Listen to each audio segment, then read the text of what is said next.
20 years have passed since a tragic fire at an illegal rave killed over 100 people outside Austin, Texas. But is that all that happened on the night in question? Experience the horror of Vampire the Masquerade like never before. Jackalope LARP and White Wolf present a blockbuster LARP horror event. The Night in Question, November 17th, 2018, Austin, Texas. Jackalope-larp.com for tickets and information. Where will you be on the night in question?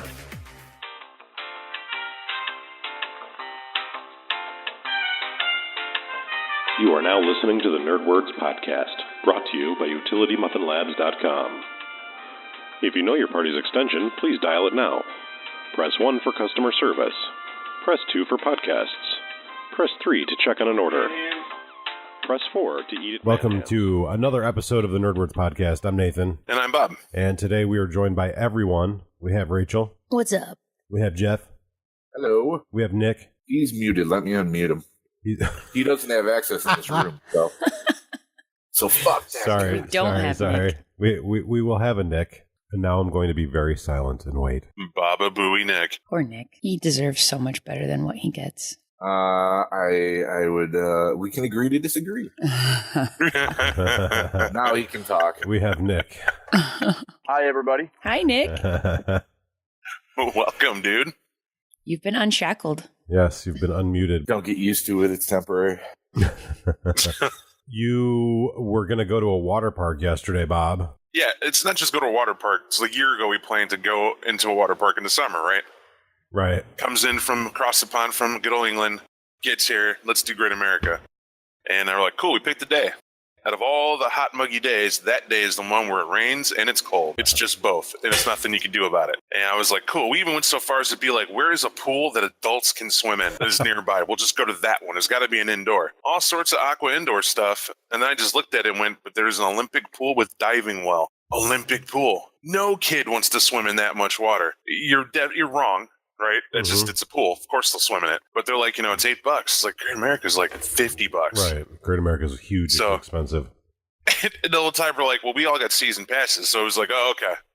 Maybe not as good as advertised. But the point is, we devolved this to a strategy.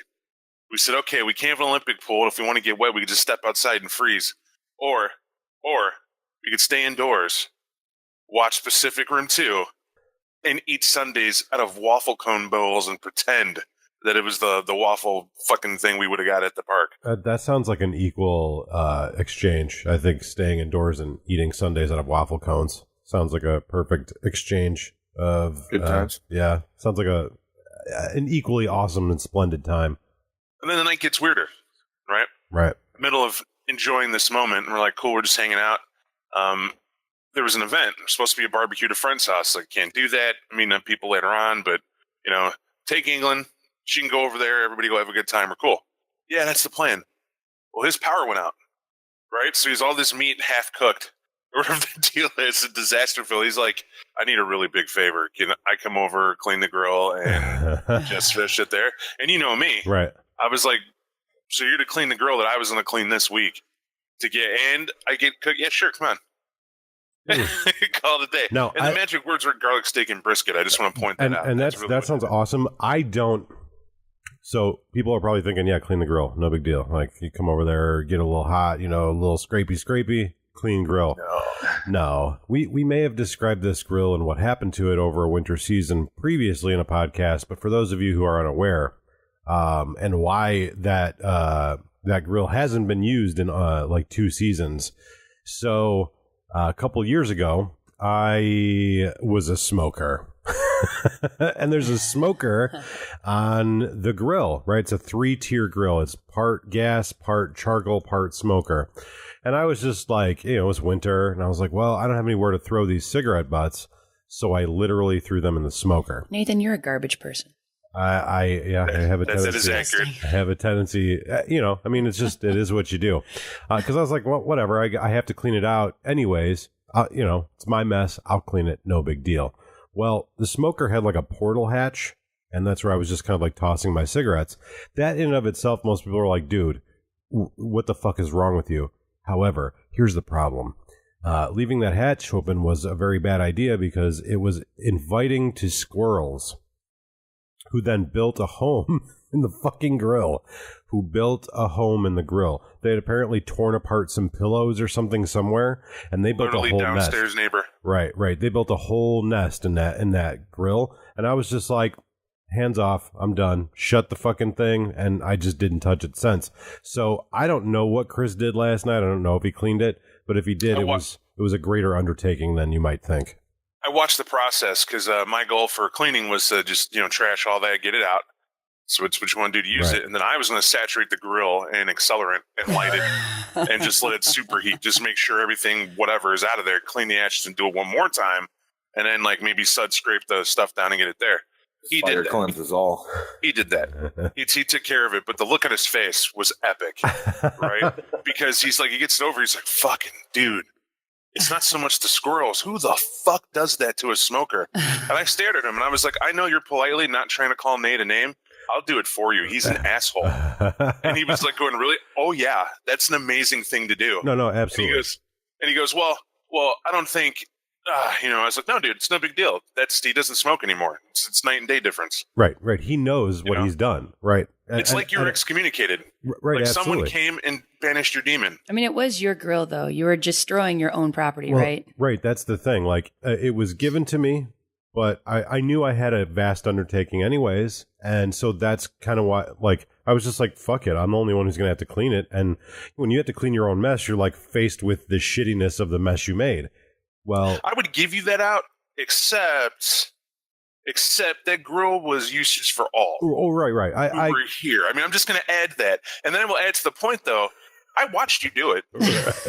Right? Can I just say that? We're talking the most enabling behavior ever. I could have said something. But I sat here and I said to myself, I was like, well, honestly, if I step out there and I want to grill something, I can. It's right there. I can do the same process. I even told you I was going to do that. Right? You're not even here anymore. But the point is, I saw the logic. Right. You may think, oh, boo-hoo, who's going to do that to a smoker? It's fucking metal. Right. Metal designed to hold ashes. What am I going to say? Right. It's that, or you have some plastic container of disgusting filling up in the ground till one day the wind knocks it over. Right. Whatever. So I was like, progress, we could deal. Right. Progress. In every way, shape, and form, it was born of lazy behavior. Yeah. I will readily admit that. And as a smoker, you find new and ingenious ways to be fucking lazy. I don't think that it's necessarily contained to being a smoker, but, we smokers, I think that their natural tendency is just I'm going to flick my cigarette and I don't even care, But when you do that for 5 years, you start to develop piles of fucking dead soldiers, and you're like, ooh, I got to get rid of that. Or your neighbors call your office and complain, and you're like, well, fuck it. I'll just throw it here because it's right here, and I don't have to empty it because it's a giant metal tube. So if there's a fire that gets started, it'll just contain itself. However, I want to. Best friend's mom's porch that you start on fire. Right. Well, anyways, I don't smoke anymore, guys. So I appreciate you battling through those years with me and coming out on the other side. Yeah, that's for sure, dude. It's look back in humor. I told you, you're the only one. I still think that's amazing how that went. It's a wood porch and the coffee ground can. My mom a smoker too. It had done her damage out there, and it's one spark. That whole thing went up the side up on the wood itself. Yeah. And I was going, yeah, that'll be some damage. Well, yeah, because we were smoking out on the porch, and I think I was the last guy smoking on the porch, and so I just kind of tossed my cigarette butt in there. And again, you really don't think of these things at the time, and you don't. You're just whatever. I just throw my cigarette butt in there, but cigarettes are on fire. And other cigarette butts are flammable. And what happened was the can got hot because of the fire that started in there from the cigarette butts. And it wasn't a roaring flame it was going to burn the house down. But it got the can hot enough that it started to scorch and burn the actual wood on the porch. Boy, did I feel like a horse's patoot. I was laughing. This kind of explains why, to back up a second to the fucking squirrels that lived in the smoker. This kind of explains why those squirrels were so savage. They were living and breathing in years of nicotine residue. No wonder they were little fucking soldiers who were just I mean, for those of you listening who don't live in North America and you don't live around squirrels or the Americas, I mean, squirrels are just kind of cute, sweet woodland creatures, keep to themselves. You see them across, the street, scurrying up a tree, playing with each other. Occasionally you'll see one run across the road and you'll feel a little guilty. You'll stop your car. Squirrels are generally sweet. These squirrels were like demons. Like they were the most savage. And I just thought it was like, that's all Chicagoland squirrels. I think it was just the squirrels from generations of like living in and around your cigarette butts that just developed some sort of like mental illness. They were they were just tweaking. They were so brave and brazen and just like awful and mean. And just like, you could hear them just like chattering outside the window through the door, just being like, Pelican Bay squirrels. oh my God. Oh, yeah. They would chew through cables. They would set up shop in people's engine block areas and shit. Dude. I've never heard of squirrels being this destructive. Like squirrels. Jack, that's somebody's all squirrels. cushion. Squirrels are savages. It doesn't matter where you find them. I don't know. I've never had that experience with squirrels. Like raccoons. Yeah. Not squirrels. Oh, we got the largest raccoon I've ever seen. That just lays. It just covers hangs out. an entire 3 steps. It's like a dog, and it'll lay there. It'll look at you. Like you approach it, and it's like, what? What? Like, what, can I go down the steps? Like, technically, you could just savage me, right? You're just gonna attack. I mean, I'm gonna kill you. I'm gonna stomp the fuck out of you. I think. But you're like a 50-pound raccoon. What are you doing with your life, man? And it's like, I'm just gonna chill here. I got a full belly. I ate all that bullshit in the trash someone threw out. Right. I'm metabolizing right here. Well, Just get you go around. That's the one thing that I always found interesting about that apartment complex is that the trash is essentially just open market, right? Like if you live in a house, typically you'll get like a trash can that has a lid that's given to you by the waste management company that handles your area. Or if you live in like an apartment complex, you might have dumpsters that have lids, right? So you can close them. Well, the areas where the dumpsters are contained is too narrow to close the lids to the dumpsters. So they're always open. None of the dumpsters there ever get closed. So all the animals in the area, they just have open access. They can just go wherever the fuck they want. So it's just like buffet every night. Yeah, I went to take the trash out one time and I just tossed the bag in there and then a squirrel kind of like squeaks and goes flying out. And the maintenance guys who were like next to me near like the maintenance shed or whatever in that garage area, they just started laughing because the squirrel was just like, wow, like just ping, came out of nowhere, just like sailed out of the dumpster. Pretty crazy. When I worked in high school, I used to mow lawn for a business. And what the business would do is they would package cans of cat food. So we have a cat food factory nearby. It's Nestle Purina. And they would send just loads and loads of these little cans over. And people would stack them, organize them in the right pretty box, for whatever type of cat food it is. And any cans that were damaged or defective, they would throw in this dumpster. Which also meant that it smelled like rancid cat food. But the sheer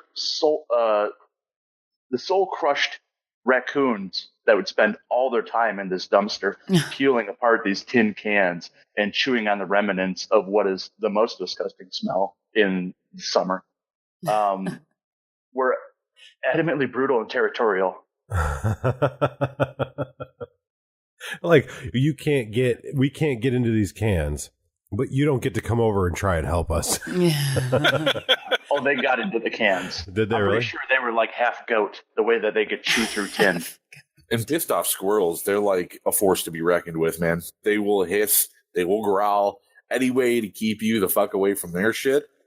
It'll happen. Well, I want to give an example. I don't want to dwell too long on squirrels, but I do want to give an example of how aggressively badass these squirrels were and how little give a shit they had. And I've told this story on a number of podcasts before, but like Stanley, you got to pretend every episode is the first for somebody. This was, I don't know, like 5-6 years ago. I'd lived in this apartment for a while, and things started to get a little fucked up, and we had a screen door, and I think it was fucked up when I moved in, but it had a hole at the bottom right where the screen connected with the metal slat, where someone had just like accidentally put their foot through it, right? They didn't realize the screen was closed and they just walked right through it. I think alcohol may have been involved, right? And so the screen had a hole in it. And we didn't care, like bugs didn't get in, and it was small enough where it was like, it didn't really affect us. We didn't call anybody, and calling the service people was like, leaving a smoke signal or something. Eventually, maybe someone would come and take care of it. So they didn't. Anyways, big fucking hole in the bottom of the screen. And I'm sitting in the living room, and I'm playing video games on the Xbox and, doing whatever. And on the table, there's a table that is probably about 5 feet away from the screen door. And I'm sitting on the other side of the room just playing video games, and I start to hear what sounds like a bag rustling, and I had a bag of Doritos on the table. This fucking squirrel had crawled through the hole into the apartment, jumped up on the table, grabbed the bag, pulled the bag down to the floor, and tried to yank it out the screen door. See, that's like a level of planning and intelligence that people just don't give squirrels for. It was like, I'm going to go in, I'm going to get that bag, and I'm going to retrieve it and take it back outside to where I live. Right. Like, that's a smart fucking animal. It is. I mean, that's why I believe in reincarnated Vatos. I said that. All right. I have a raccoon story. Okay.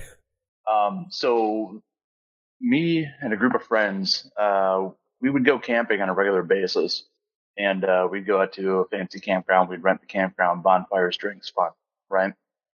And one year we go out there, and we didn't realize it at the time, but the raccoons were apparently starving, viciously hungry, and gave no fucks. And it started with a friend of mine put out his kind of fixins for sandwiches and stuff on the table, and he had like a convenience store bag with 2 loaves of bread in it. And raccoon grabbed that bag, was able to lift that bag, carry that bag away. And we only knew it because we heard the sound and we saw the bag running toward the woods. And we were like, what the fuck? So immediately he just tears off after it. He was like, they're not getting my fucking bread.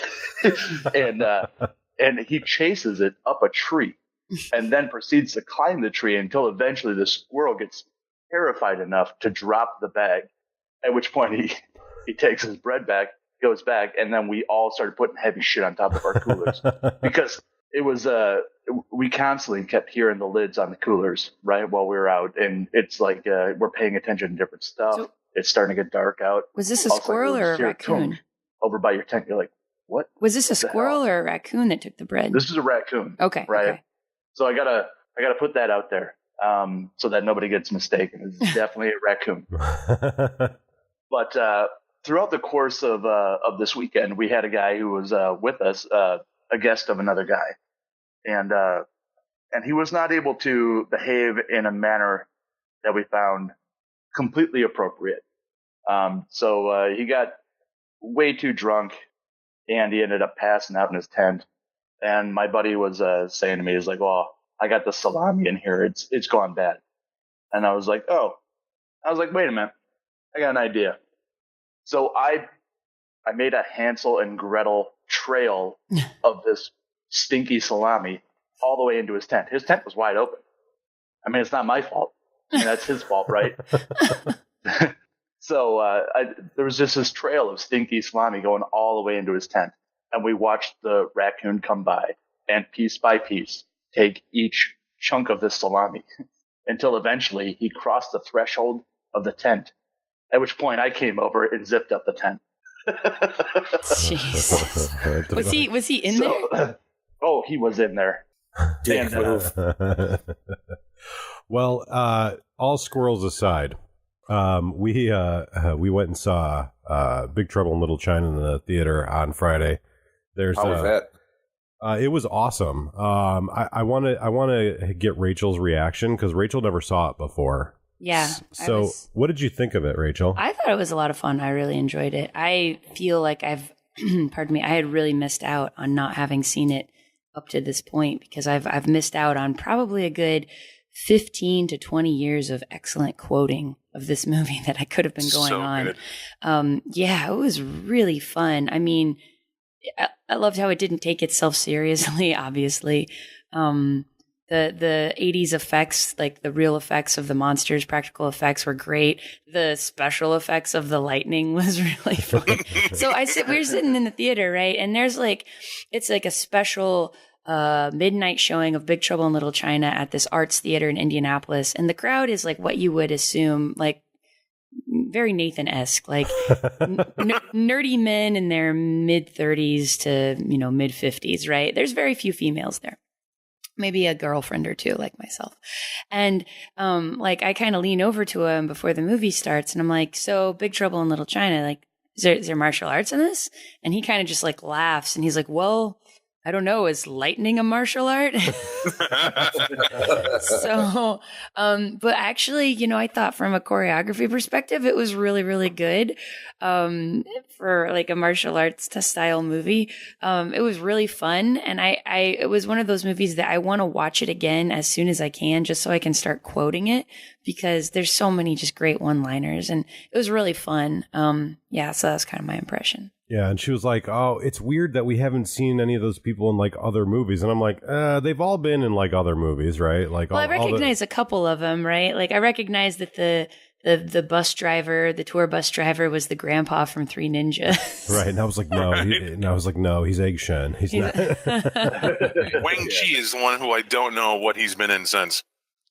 Yeah, I mean, I don't know. No, I can't think of anything. Although I am sitting in front of two computers. I could probably just look it up, but I'm not going to. We'll let. I am. I had the question. Refer back to the earlier comment of Nathan being a little lazy. Yeah, well, whatever. I'm here to talk, not to think. Yeah. So. Well, yeah. I mean, you're here to you look got pretty. James Hong, who's been in just about everything. Which one is he? He was the main villain, right? Yes. Okay, yeah. And then Right. Kim Cattrall, who was the lady interest in Right, she was in Sex and the City. Yeah. Oh wow, yeah. And Okay. 8.5 other million fucking movies.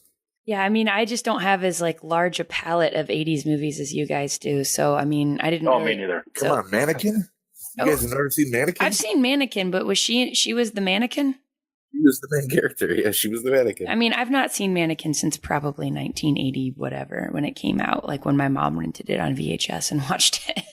Right. Kurt Russell's been in a ton of stuff. Obviously, everybody knows Kurt Russell, but like I would say, this is one of the roles like as a kid where I was like he was kind of like an action star, but like I don't think I was allowed to watch like Escape from New York like when it came out because it's kind of a bit more violent and it like it's kind of like a it's a movie that takes itself a little bit more seriously, I would say, but Kurt Russell in this movie and the Pork Chop Express, like I don't think anybody's parents were like, no, you can't watch that movie. Like it's a silly kind of like martial arts movie with a lot of humor and just So I asked Nathan too. I was like, "Is it racist?" And he goes, "Well, it was made in the 80s."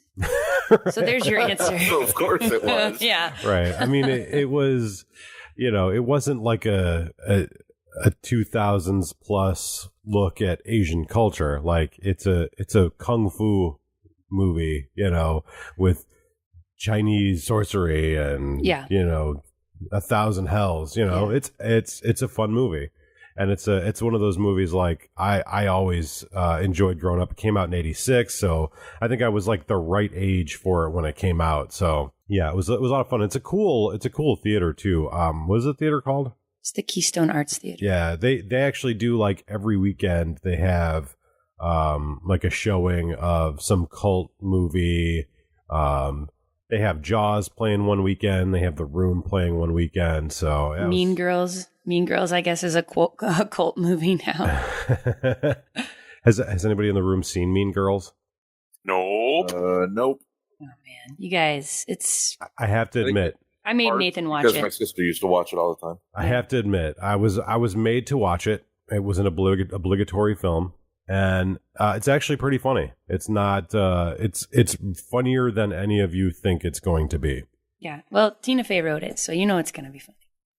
Yeah, it's definitely more it's a lot more gross out humor than you would think, and a lot more just like it's not so much like romantic comedy kind of stuff. No, not at all. I would Is this say the movie where the girl ends up shitting in a sink because of bad no. food they eat the night before? That's Bridesmaids. Yeah, that's Bridesmaids. That's a Okay. good movie too. though. That's hilarious. No, Mean Girls is it has what's her name before she went crazy, Lindsay Lohan, and Tina Fey wrote it. And there's it takes place. It's like a high school coming of age movie, but it's kind of a spoof on that a little bit. And the premise of the movie is that this girl's parents are like, field biologists, and she's like been homeschooled and lived in Africa her whole life. And then she comes back to actually Chicago, and goes to high school for the first time, like a public school. I think she's like a junior or something.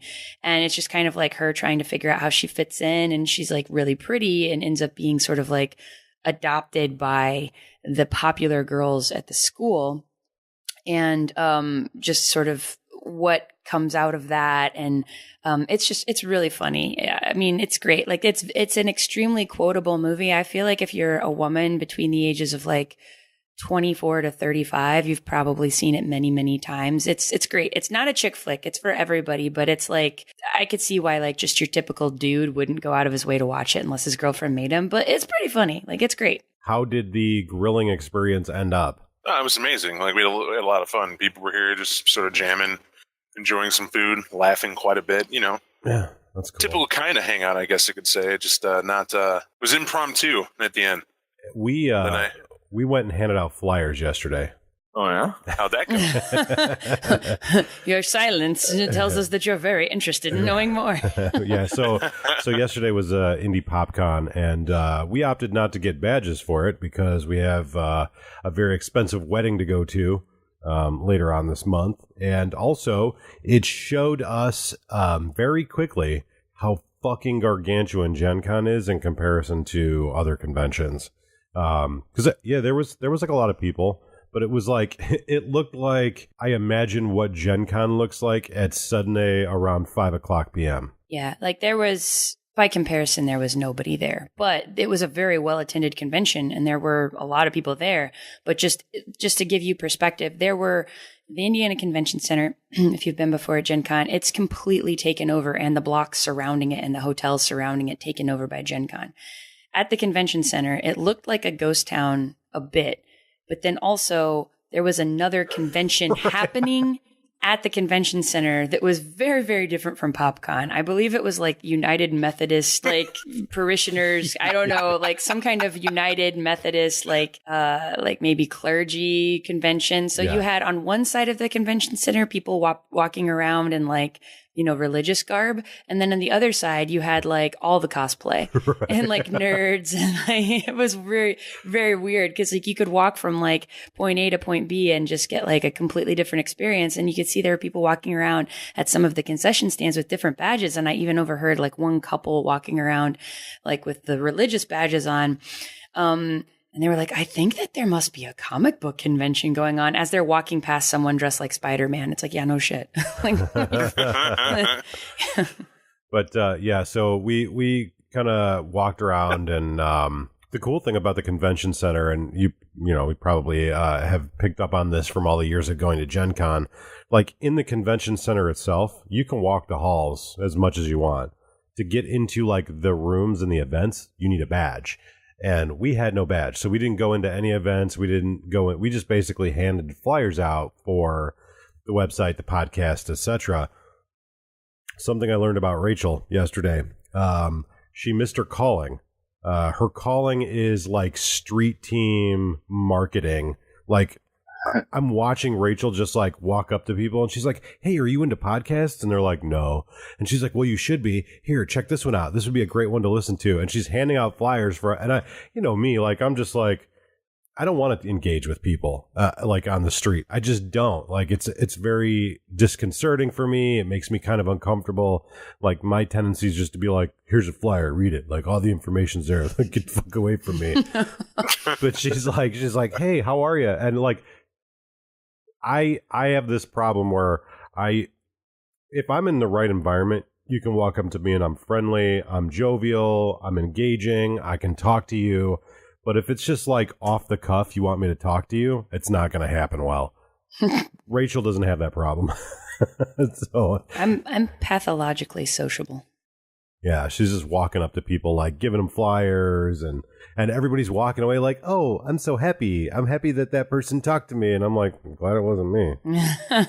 Yeah, no, it was fun. Actually, and one thing I learned is that everybody has a podcast. Like I would, like that was kind of like my way to kind of like break the ice, is just to kind of walk up to someone and be like, hey, do you like podcasts?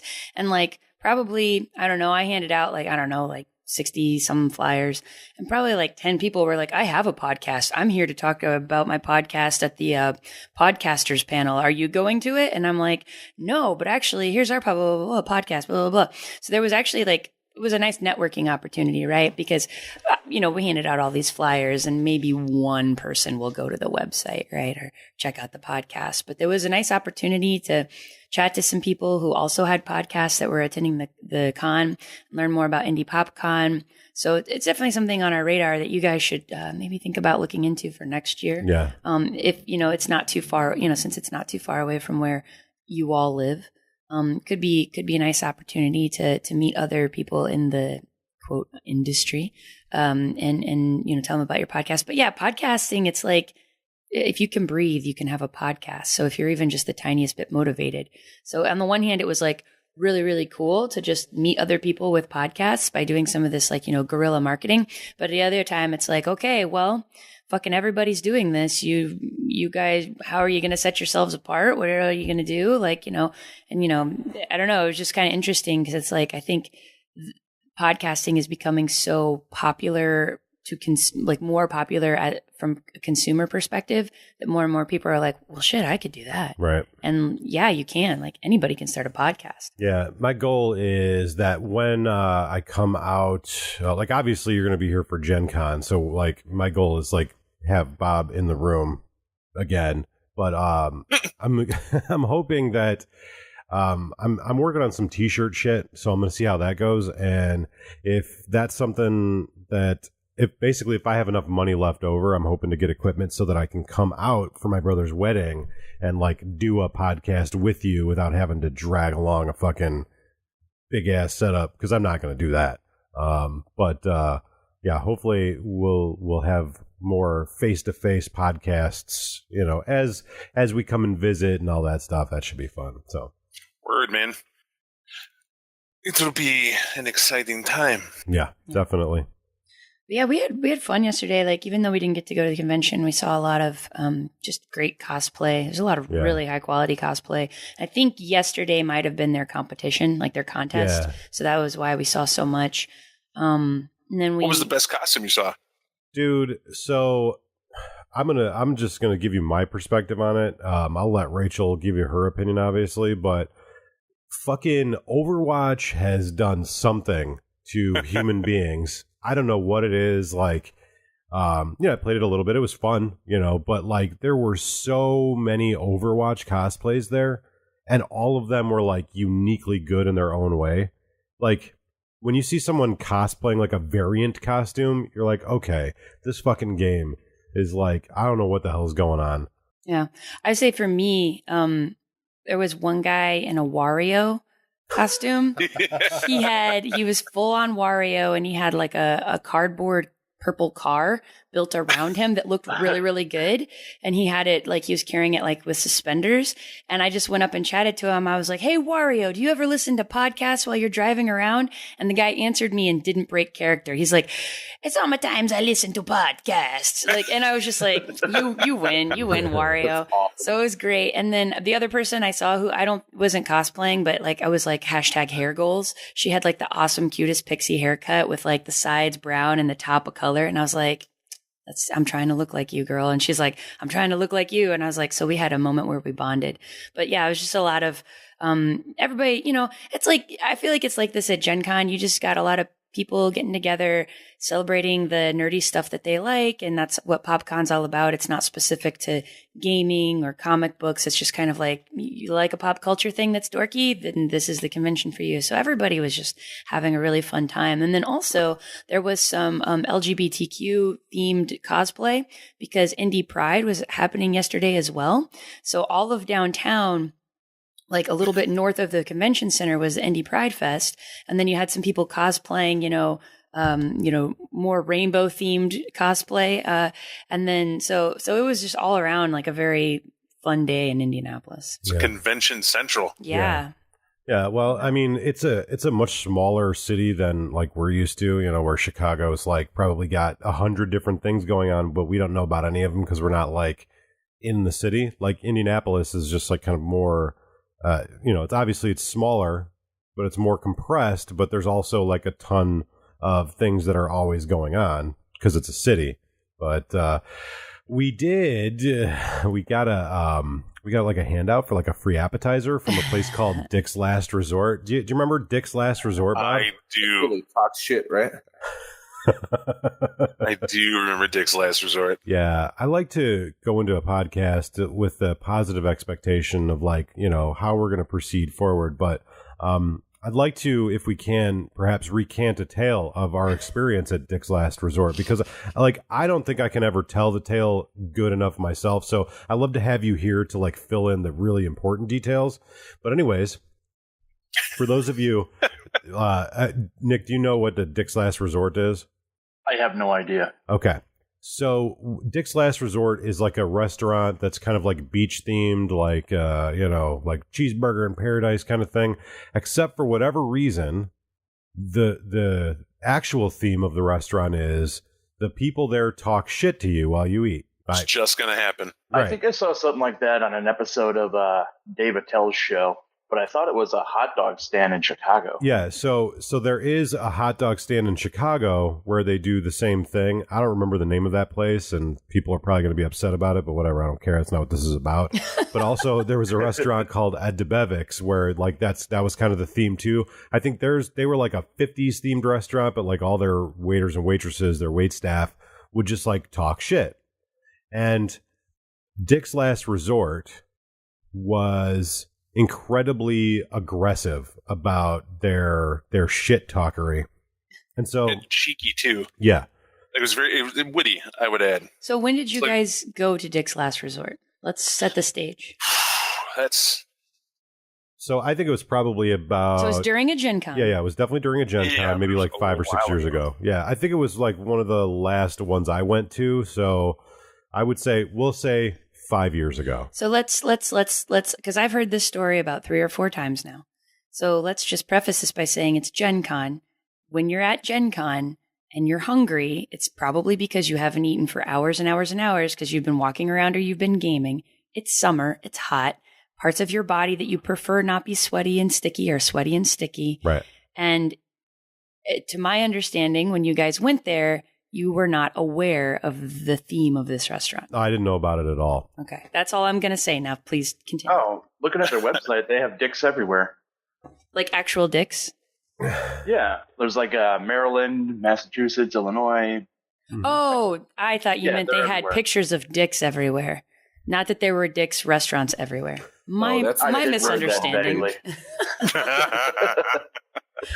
Anyway, that's where my mind is. Yeah, so my first experience with Dick's was in Indianapolis at Gen Con. And now I like to think that I've made some great strides in my physicality over the last year or so. And I'm hoping that my experience when I go to Gen Con this year will not be what it typically was, which was, I am cranky, get the fuck out of my way, just give me my food, let's clear it with all the niceties. Like, I was just like, not a happy person to be around. Vacations and sweating, like me, just not a thing I wanted to do. However, I just wanted to get a burger. I just wanted to go in, get some food, like we'd been waiting. And Gen Con, especially back then, I don't know if it's changed at all, but like a lot of times you'd be waiting at a place for 40 minutes before you could even get a table. It's not changed. Because there's so many people everywhere. It's hard to get in to get a meal, especially like within a block of of the convention center, right? It's just hard. And so we go in there, and I think they start to explain like what they do and their thematic concept. And correct me if I'm wrong, Bob, I feel like they ask you if you want to participate. Well, we were there with Sean John, right? Right. And I remember off the bat as we were waiting, it's just the way it was done. Like we walked in, they saw how many there was, and they were like, "This is enough." They said, "Is this enough of you?" I remember that being said.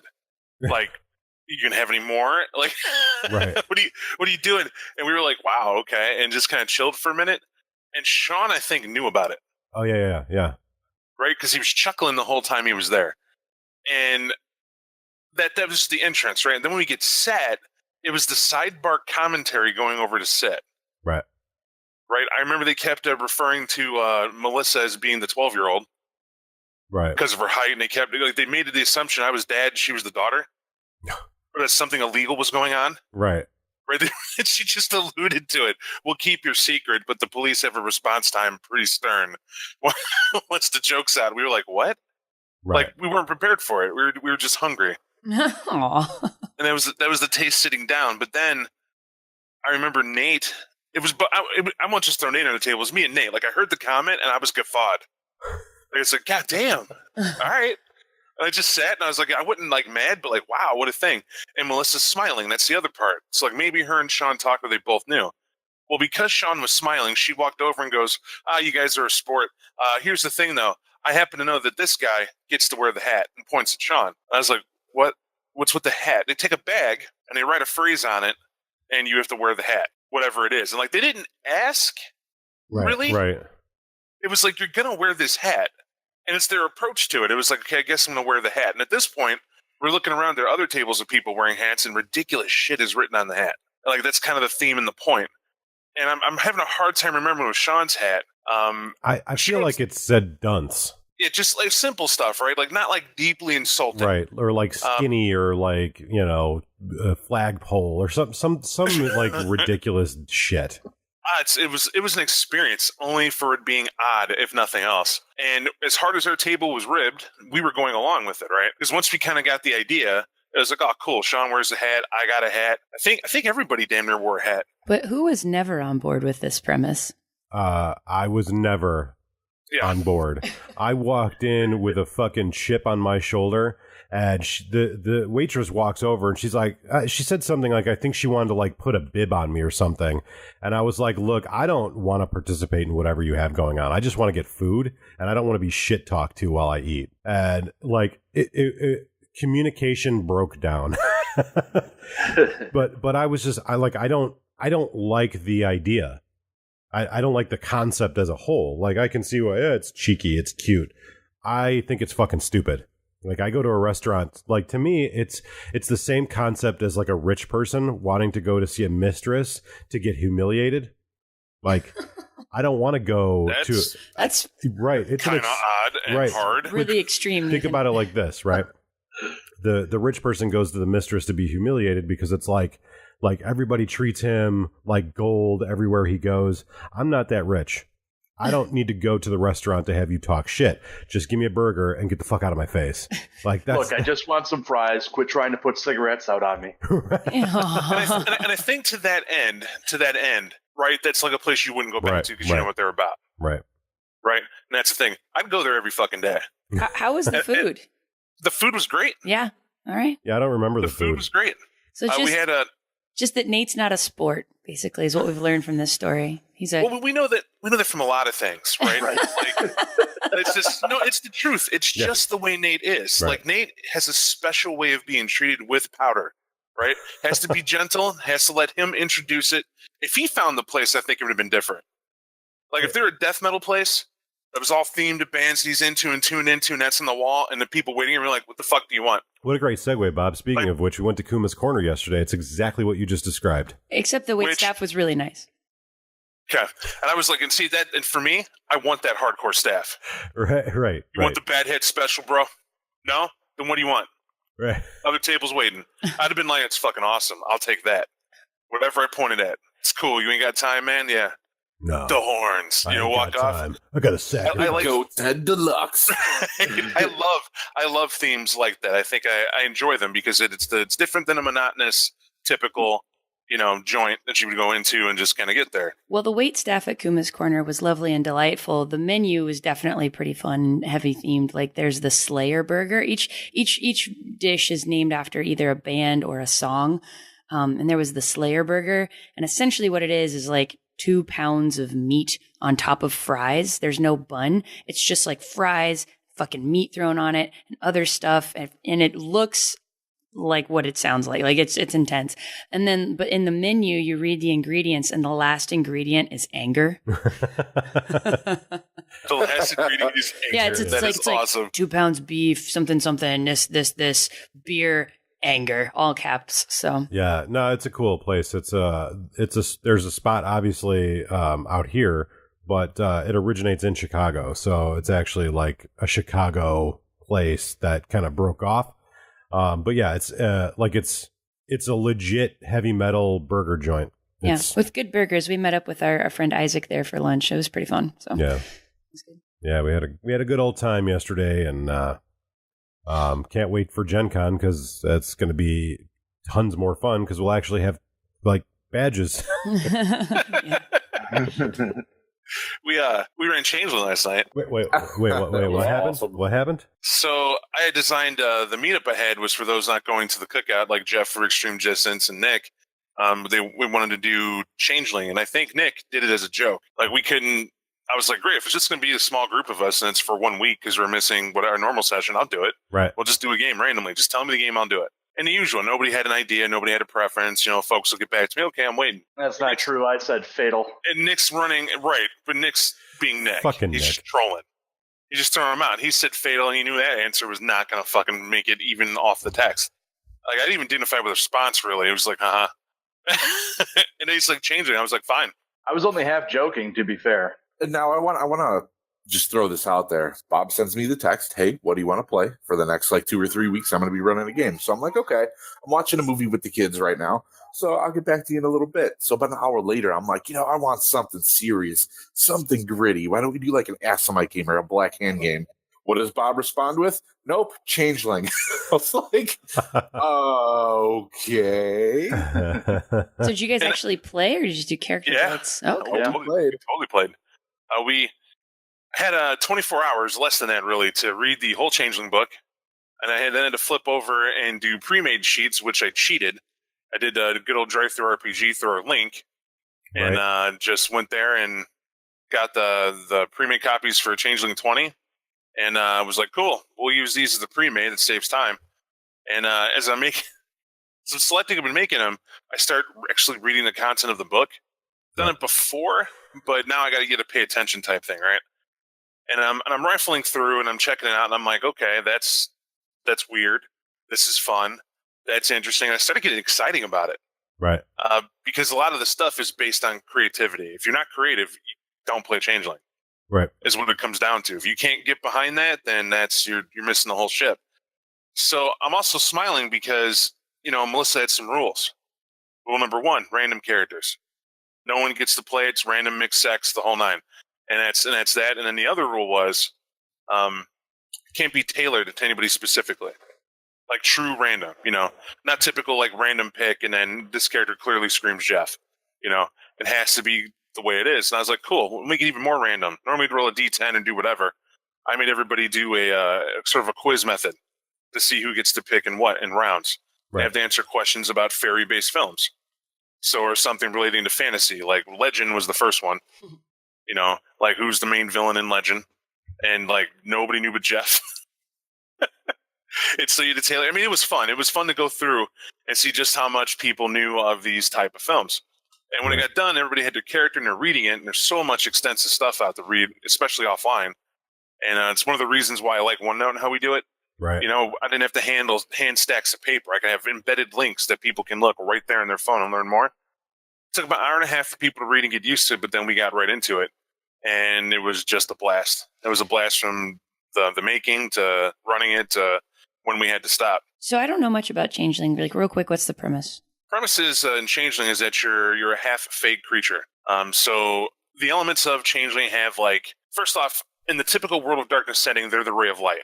I will state that because they believe in all things creative, no matter what it is. Like, almost an element of chaos, I'd say. And for them, like a nightmare can be just as relevant in its creativity as something as good as a great idea and being the inspiration for it. And they have fake creatures that cover that gamut, like you would expect. Mhm. But the downside is that the world is very banal, meaning we're very routine now. We rely more on science and everything. There's not much room for daydreaming, that sort of thing. It's a very serious world. And because of that, creativity is stifled. And so these creatures, the true Fae, couldn't live in this world, and they retreated to Arcadia. And the half-Fae are like the descendants of those people. You know, so you're half human, and then you're half Fae creature. And they got their own courts they respond to. The seasons can affect their mood and how they're going to be mischievous or if they're going to be heroic. And you can play it's all sorts of creatures. Like, there's just a ton to get into. But what I enjoy about the game is that you guys are grouped together. And if there is any opposition, it's not opposition like, oh, I kill you. It's opposition like, we'll probably have arguments. There's, you know, we might have a disagreement about what type of ice cream we like, and that might lead to some mischief going on down the road. And it was so different is what I have to say to it. Like, I still kept it. It's still dark. That's there because nightmares are a thing. Like, and they're not something taken lighthearted either. Like, if somebody's having a bad time, like one of the themes in it, there's a character whose dad died, was ripped apart on like the docks, and everyone told him it was an explosion. And when he went to go look for it, he could see where it was like something of immense weight and strength had tore up this vast area. It wasn't one chaotic explosion of material as much as things were torn and bent and ripped open. And that's because he's Fae. He can see enchantment. He could see that something caused this, and whatever that something was, retreated back into the ocean. And so he spent his life looking for what killed his father. That's a very dark way to go about it. Yeah, But right. he's basically a leprechaun, though. You know, that happened in Dublin. He's a Hey, leprechaun. I remember a very dark movie about a leprechaun. In fact, I think there were 3 or 4. Right, exactly. Goofy movies. And what's cool I like about it, they could keep that element in your head, but they made it more like American Gods, Leprechaun. So, Fucking dead I'm sorry. This is like classic World of Darkness, Faye? Yes. Okay. This is Good. like with the bunks and all that, and like Bob, did you see American Yep. Gods or did you read the book? Or both? I saw American Gods. Okay, yeah, I haven't seen it yet, but Oh, it's awesome. But no, I think it's a game that, like, normally I'm dead set against it because I just don't like the level of over-the-top ridiculousness it has. But when I read the book and definitely paid attention to the storytelling section because I was running it, they have all sorts of warnings about how there's a line. And Right. if you go over that line, this game loses its purpose. It fits in the World of Darkness. It is needed. And it's talking about how innocence dies. Right? And if you get that element down, that your job is to keep that innocence here, that we need an unknown to keep creativity where it needs to be. And that is potentiality. Who knows what a person could come up with next, but we know if you can find their ideals and you can find their thought process, you bring a culture to a dead halt. It's just going to be systematic until it runs down like all things do, but creativity brings new life into it. You are the beings that foster that creativity, whether it be in children or adults, and whether it be through nightmares or through inspiration. And you are that, and you're both sides of the coin as well. Right. And it has all. You can be extreme as well, but that's the themes behind it. And I know a ton of people, like I know for a fact Rachel and you and Nate would be gangbusters at this game Yeah. well, because the play style is off the cuff. right? maybe we should after the Tremere game's wrapped up, maybe you should storytell a Changeling game for all of us. What do you think about that?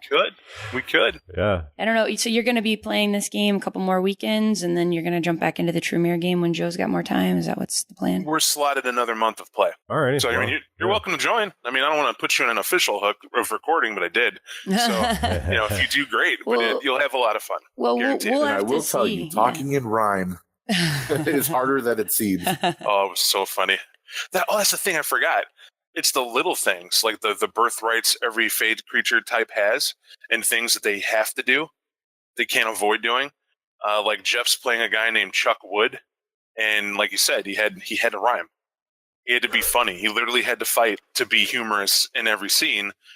That there's a pressure there, but there's not, because when everything is kind of up in the air and you have time to sit back and plan your spot, you can be quite creative. Yep. And Jeff's naturally humorous. Yeah, we'll think about it. I mean, I'll think about it. I don't know what Nate's got going on. Next couple of weekends, we're going to be kind of busy. We've got a wedding coming up. I'm supposed to help a friend move at the end of June. So, yeah, but I'm down for whatever. Yeah. I love to play new games. So I'm willing to get it. My rule has always been if Bob's willing to run it, I'm willing to try it. So, with the new job coming up, we'll see. Well, I'm going to have to do a lot of behind the scenes adjusting. Hopefully there won't be like really any adjustment for like when people get podcasts and stuff. But yeah, well, it's definitely something I'm willing to try only because Bob is the one running it. Now, when I say Bob's running it. But like anybody in the friend group, if they were like, I'm going to run a Fae game, I'd be like, I'll give it a try. Same thing with Mage. The only reason I tried Mage was because fucking Ray was running a Mage game. Anybody else running it that I was like, maybe I knew but didn't know super well, I'd be like, nah, you can go off with that. But also, before I wrap this up, I would like to suggest, Bob, that you look into something called real plays, because apparently, real plays. So basically, what we do is we do traditional podcasting, right? We talk about role-playing games, we talk about vampire, whatever. We're discussing or maybe going over a book review. Well, apparently what's becoming pretty popular is recorded gaming sessions. Do you remember how like 5 years ago I was trying to get people to like hold a fucking microphone and like talk into it while they were playing? Right. That's a real play. I had no idea, but yeah, apparently those are getting popular. They also have a new thing on Twitch, and it's not super new, but it's newer.